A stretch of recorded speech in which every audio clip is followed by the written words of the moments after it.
Hello everyone, welcome to my channel. My name is Linsey. If you're new here, welcome. If you're not, hi. So in today's video, I'm going to be talking about my experience with my twin flame and my spiritual awakening and Linsey Jade. And for those people who know me and know my story already, they know that Linsey Jade was like a very, very important part of my spiritual growth as a soul and my development as a person and a human being.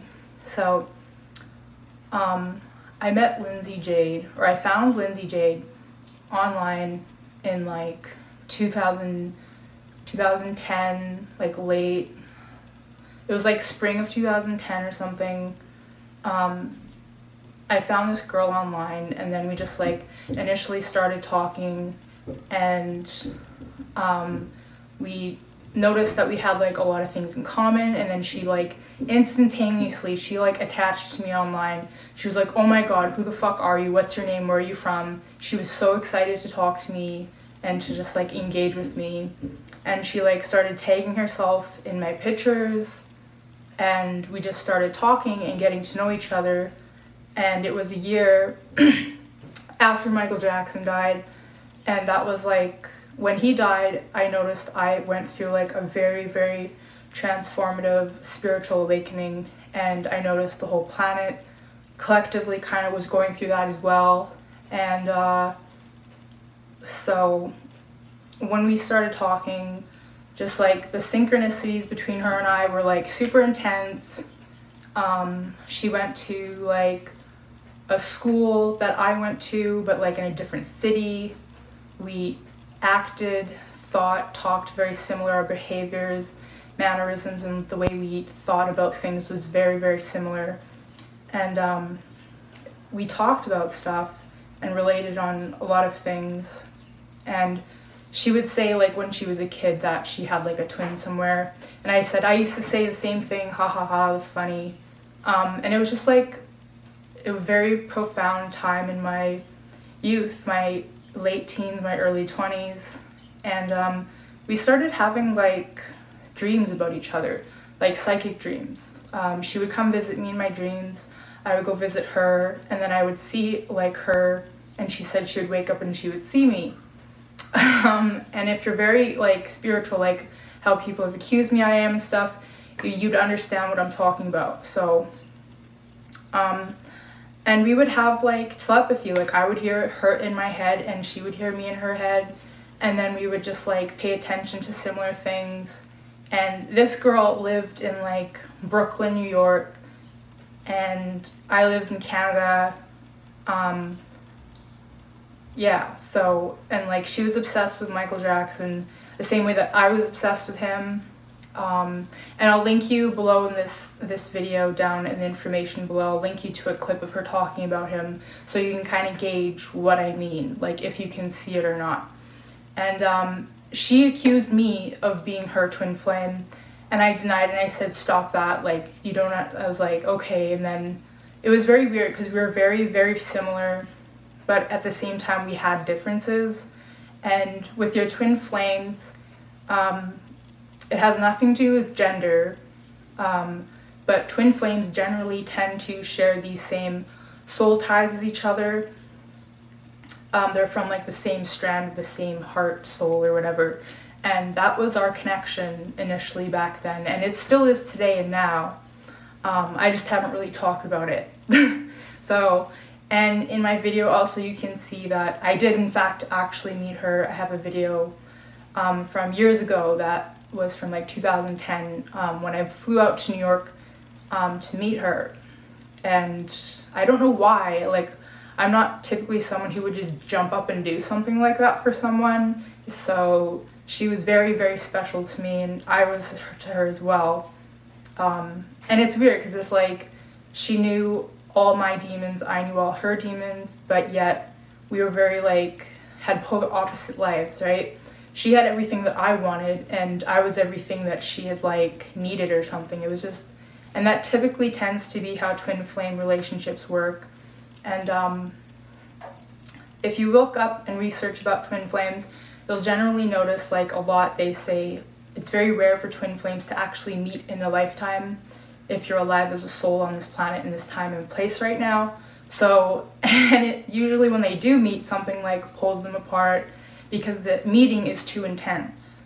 And I remember when Linsey and I hung out in New York, like Greenwich Village or whatever, we ran into a psychic, and the psychic was like, hey, I need to talk to you.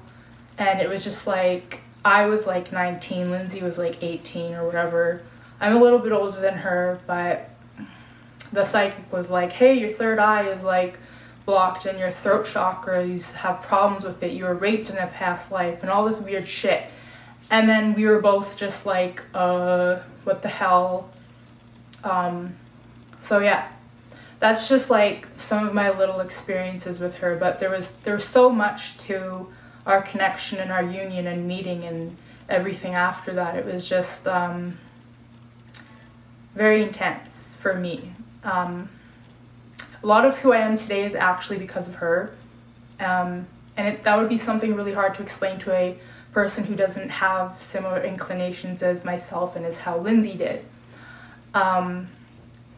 But she recognized me instantly when she found me online, and I recognized her instantly, but she, for some reason, had more of a memory of stuff that I didn't. But over time, from talking to her, I noticed my memories would come back, and I would get flashes and chills, and yeah, just overall the connection with her and the synchronicities between Linsey and I were very, very intense and profoundly life-changing for me as a soul. So yeah, it was just like, I had a dream about her one time where she like grabbed me by the back of my neck and pulled me right to her forehead, like her third eye, and was like and then she like could see right into me, like it was me, like me in another body in this dream state. And I had never felt like a bond or a connection with someone like that before. Maybe, I don't know, depending on what you believe in, if you're spiritually inclined like how I am and how other people are, you'll know what I'm talking about. But after that experience and that dream that I had about her, my third eye opened. I started feeling differently in my body physically. I could feel my chakras opening. So, and it was like very profound and life-changing, and she healed me or something. Like, even when I was hanging out with her and sitting beside her, we were walking, she just intuitively, she knew how to like connect to me, or just, she would touch me in a certain way, and I'm like, it's like she knew, it was like me, but like in another parallel timeline, or like another universe. And I don't really experience that with too many people on this planet that I've met anyways. And I can even show you guys like our conversations that we had maybe down the road in videos if I revisit this again. So yeah, that was my experience with Linsey when I met her and when I talked to her. And she even said that her mom had an abortion or a miscarriage on my birthday. She has files or documentation of this that she had told me about when we used to talk when she was alive. And she said, yeah, and she's like, I think you're the baby that my mom miscarried, and all this weirdness. And I was like, and right away I denied it. I was like, no, why are you saying that? Stop it. Stop trying to make me feel important. She's like, no, it's true. And I'm like, okay, whatever.